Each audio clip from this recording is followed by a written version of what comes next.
कविता शीर्षक प्रेमिक कलमरु।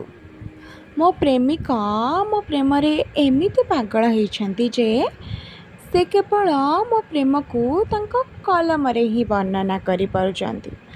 तो से लेखिले केबे मो स्वप्न महल को आस, मो स्वप्नर नायिका हे, जेते जहाँ अछि इच्छा तुमर करिबी पूरण मुहि। तुमे कहिले सरगरु आणी पारिजात तुम गभारे देवी सजेई, तारांकु आणी पाउंजी करी तुम पादरे देवी पिंधेई, चांद को कहिबी जोछनाता दब तुम मुख चंद्रमा दब धोई, सेई चांद को पुणी करी टिकिली तुम मथरे देवी लगे। जहाँ भी कहब सबु मु करिबी, केबे मना करिबी नाही। थरे मो स्वप्न महल को आस, मो स्वप्नर नायिका हे।